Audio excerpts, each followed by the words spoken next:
The beef between Sansa and Dany's stance has been going on for years now, and everyone is tired of it for various reasons. For one, canonically, these characters never interacted and may possibly not interact at all. While they did have a conflict in the show, it should not warrant this big of a rivalry between the fans, and it was probably the writers pandering to that very beef. This beef can end. Today even. But Dany fans are not the ones who need to make this effort. It was Sansa's stance who started, and they are the ones who should stop it. But they never will. When discussing this beef, usually it's presented as people fighting for no reason at all, with both sides being equally to blame. But that could not be further from truth. As a matter of fact, many Dany fans used to like, or at least be indifferent towards Sansa. It's possible that some clashes between their fans existed before, but they reached new heights around the release of Season 6. Sansa got Jane Poole's storyline and escaped from Winterfell to Jon, prompting them to have a far stronger and more developed relationship than they do in the books. This caused people to start shipping them, but they faced the obvious reality that Jon and Daenerys are likely going to be a couple, and that turned out to be right in Season 7, as badly written as it was. Instead of accepting this, they began crafting pretty disgusting theories about it. One of those was political Jon. The base of this theory was that Jon only pretended to be in love with Daenerys to manipulate her into helping him, which would basically mean that he was manipulating her into having sex with him. Then it all came tumbling down, and everything we've seen started emerging. Dany slave owner, Dany colonizer, imperialist, rapist who killed children in Astapor. They kept throwing shit at the wall to see what sticks. All because of that ship, mind you. A ship that was born out of complete delusion. But she talks in riddles. She almost gets him killed. I don't get Sansa Stark at all. Me, Kit Harington, or Jon Snow does not get Sansa Stark.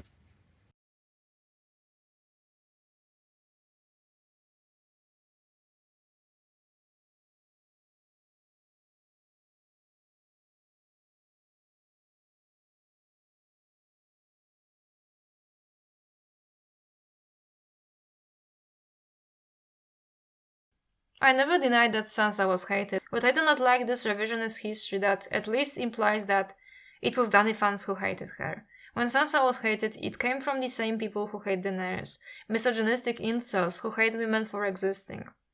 Yet rather than find something of a common cause in this, Sansa fans instead allied with those very incels and began shitting on Dany together, and sometimes would say things that would probably make those very incels blush. I can give you some of the most infamous names in this weird sub-fandom.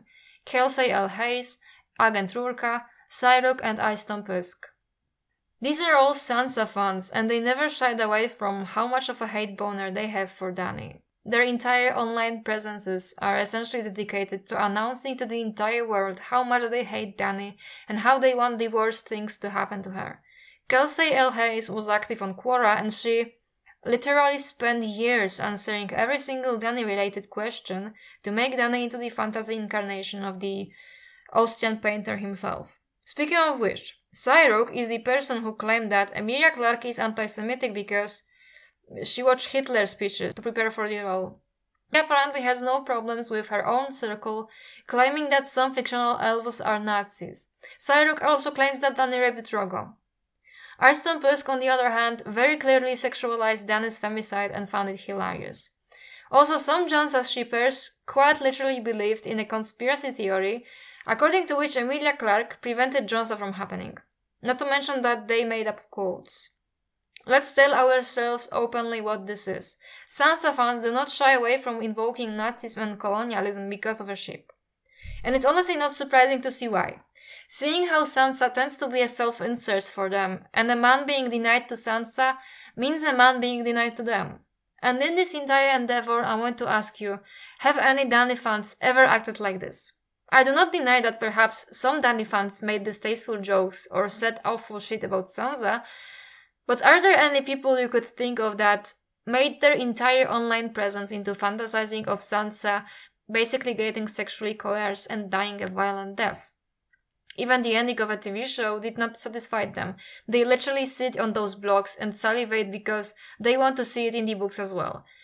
Aiston Pisk literally reread the entire saga to search for signs of Dany going mad, including a book where Dany does not appear.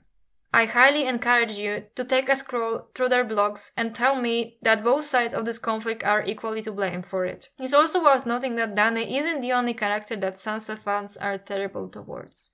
They have also been consistently terrible towards Arya and have been stealing from her, while they're also steal from Dany, funnily enough. For example, things like Arya's bond with Jon, Nymeria, or Needle. And taking all of this into account, I find it weird how people clutch their pearls because I made a few jabs at Sansa here and there, acting like I'm a malicious child bride hater who wants her dead. If Dany fans ever made such jabs at Sansa, it was all in retaliation for the absolutely abhorrent things Sansa fans say about Dany. I would never say anything of the sort towards Sansa, and I doubt there exist entire blogs dedicating to wishing Sansa to be killed by her intimate partner. The worst I can say about her is that I find her boring, that to me she's nothing but a camera to look at more interesting characters, that she's poisoning her cousin, and that she isn't going to be a queen of anything by the end of this series. And funnily enough, people stating that very thing, that Sansa does not have some grand importance to the plot and is just not that interesting of a character, is equated with people literally saying that Daenerys is a Nazi. Those Sansa fans on Tumblr, in the spare time of fantasizing about Dany being killed and sexually assaulted, made Sansa into a central character of this story, even going as far as to insinuate that Sansa should be included in the key fight. Not to mention that Queen in the North theories that existed even before her show storyline, and I'm pretty much sure Sansa was made a queen in the show as fan service to those people specifically. And as such, even insinuating that she's not that important is perceived as hatred. And even pointing out Sansa's canon flaws and actions caused people to foam in the mouth because those metas and theories convinced them that Sansa is basically the main character. But let's be real with ourselves for a second. Per George's words, Sansa was created to sow discord among the Starks. And yes, he thinks that she has some degree of responsibility in Ned's death. Argue with him, not me. Of course, she is a child that's allowed to be naive, but if we're being honest, she's more naive than other characters in the series. You can't tell me that Arya would trust Cersei with her father's plans after what happened on the Trident, and Arya is actually younger than Sansa. If you have issues with that belief, take it up with George, because I'm afraid that it's what he has written in the story. Do I think that she deserved to see her dad die and then be trapped and abused as a result? No, of course not. No child deserves to be punished for being naive. But at the same time, we don't have to lie to ourselves and completely absolve her. If other children can face brutal consequences of their actions, why would Sansa be any different? And especially because she literally learned nothing out of it. I was accused of baselessly hating Sansa a lot, but I would never read her chapters with a specific intent to twist her character to make her into the fantasy incarnation of a certain Ocean painter. I would never laugh at her being abused or sexually assaulted, because why the hell would I do that? I read this series to enjoy the characters I like, not fixate on those I dislike. But I feel like the opposite happens. While Dany is vilified for breathing, Sansa is absolved out of every mistake she ever committed. And if you spend more time talking about a character you dislike than about the character you like, does that not prove exactly what I say? That Sansa is not that important in the grand scheme of things, since there is little to talk about. Dany fans could never have even a fraction of vitriol that was unleashed on Dany over the last couple of years. That is an undisputed fact, and I'm tired of pretending like both sides are equally to blame.